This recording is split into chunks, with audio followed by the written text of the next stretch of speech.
ओम श्री गुरुवे नमः। ओम शांति शांति शांति। प्रणाम भगवान। स्वामी विवेकानंद जी के दिव्य ग्रंथ ज्ञान योग से चैप्टर है मनुष्य का सत्य और आभासमय स्वरूप, जिसमें 15वें एपिसोड में बात आई थी कि जो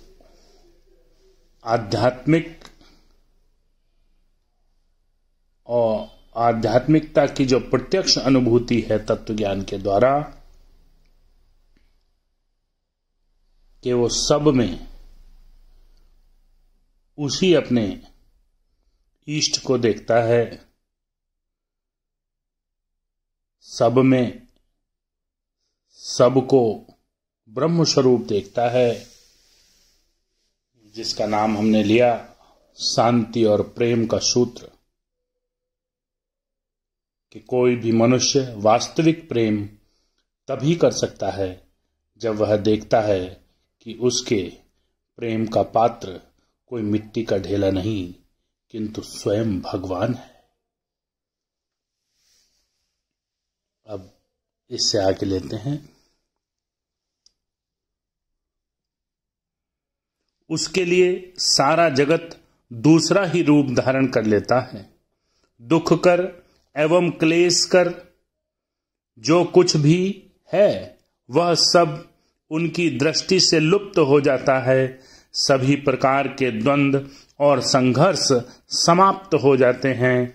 तब यह जगत, जहां हम प्रतिदिन एक टुकड़ा रोटी के लिए झगड़ा करते और मारपीट करते हैं, उनके लिए कारागार होने के बदले एक क्रीड़ा क्षेत्र बन जाता है।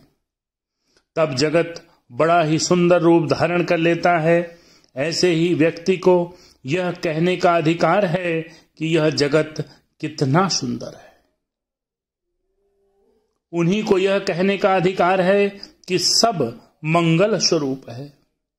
इस प्रकार की प्रत्यक्ष उपलब्धि से जगत का यह महान हित होगा कि वे अविराम विवाद, द्वंद्व आदि सब दूर होकर जगत शांति का राज्य हो जाएगा।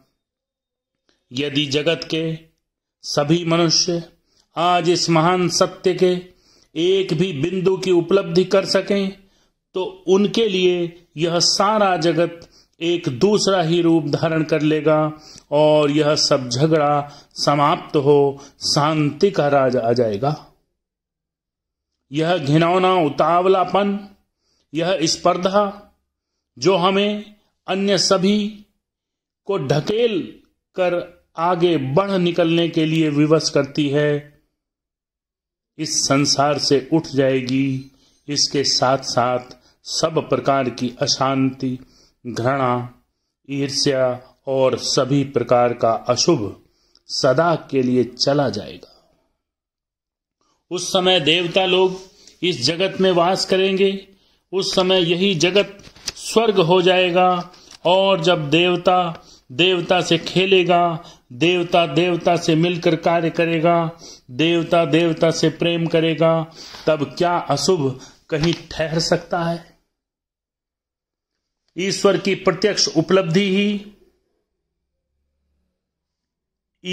प्रत्यक्ष उपलब्धि की यही एक सबसे बड़ी उपयोगिता है।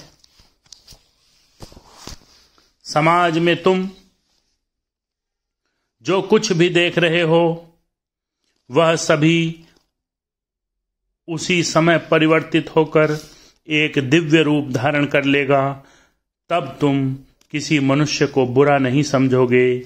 यही प्रथम महालाभ है। उस समय तुम लोग किसी अन्याय करने वाले नर नारी की और घृणा रूप दृष्टि से नहीं देखोगे। हे महिलाओं, फिर तुम रात भर रास्ते में भटकती फिरने वाली दुखिया स्त्री की ओर घृणा से नहीं देखोगी। क्योंकि तुम वहां भी साक्षात ईश्वर को ही देखोगी। तब तुम में ईर्ष्या तथा दूसरों पर शासन करने का भाव नहीं रहेगा, वह सब चला जाएगा। तब प्रेम इतना प्रबल हो जाएगा कि मानव जाति को सत्य पथ पर चलाने के लिए फिर चाबुक की आवश्यकता नहीं रह जाएगी। यदि संसार के नर नारियों का दंश लक्षांश भी बिल्कुल चुप रहकर एक क्षण के लिए कहे, तुम सभी ईश्वर हो, हे मानवों, हे पशुओं, हे सब प्रकार के जीवित प्राणियों, तुम सभी एक जीवंत ईश्वर के प्रकाश हो, तो आधे घंटे के अंदर ही सारे जगत का परिवर्तन हो जाए। उस समय चारों ओर घृणा के बीज न बोकर, ईर्ष्या और असत चिंता का प्रवाह न फैलाकर सभी देशों के लोग सोचेंगे कि सभी वह है। जो कुछ तुम देख रहे हो या अनुभव कर रहे हो, वह सब वही है। तुम्हारे भीतर अशुभ न रहने पर तुम अशुभ भला किस प्रकार देख पाओगे? तुम्हारे भीतर यदि चोर न हो तो तुम किसी प्रकार चोर देखोगे क्या?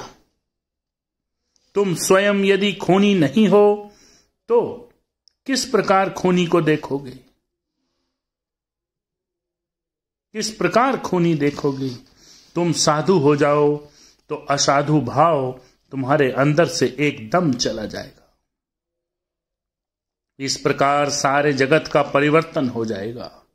यही समाज का सबसे बड़ा लाभ है। मनुष्य के लिए यही महान लाभ है। ये सब भाव भारत के प्राचीन काल में अनेक महात्माओं द्वारा आविष्कृत कर कार्य रूप में परिणित हुए थे, पर आचार्यों की संकीर्णता और देश की पराधीनता आदि अनेक विध कारणों से ये सब भाव चारों ओर फैल न सके। फिर भी ये सब महान सत्य हैं।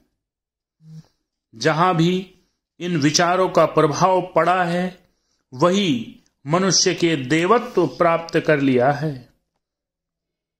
जहां भी इन विचारों का प्रभाव पड़ा है, वहीं मनुष्य ने देवत्व प्राप्त कर लिया है। ऐसे ही एक देव स्वभाव मनुष्य के स्पर्श द्वारा मेरा समस्त जीवन परिवर्तित हो गया। इसके संबंध में आगामी रविवार को मैं तुमसे कहूंगा। आज इन सब भावों का जगत में प्रचार करने का समय आ गया है। अब मठों की चार दीवारी में आबद्ध न रहकर केवल पंडितों के पढ़ने की दार्शनिक पुस्तकों में आबद्ध न रहकर केवल कुछ संप्रदायों के, कुछ पंडितों के एकाधिकार में न रहकर इन भावों का समस्त जगत में प्रचार होगा, जिससे ये साधु, पापी, आबाल, वृद्ध, वनिता, शिक्षित, अशिक्षित सभी की साधारण संपत्ति हो जाएं।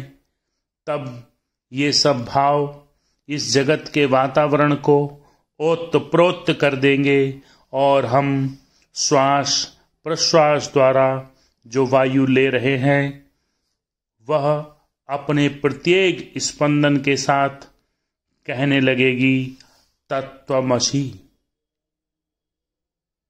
वही तुम हो। असंख्य चंद्र सूर्य पूर्ण यह समग्र ब्रह्मांड वाक शक्ति युक्त प्रत्येक प्राणी के माध्यम से एक स्वर से कह उठेगा, तत्त्वमसि, तत्त्वमसि। ओम शांति शांति शांति। इस प्रकार भगवान ये मनुष्य का सत्य और आभासमय स्वरूप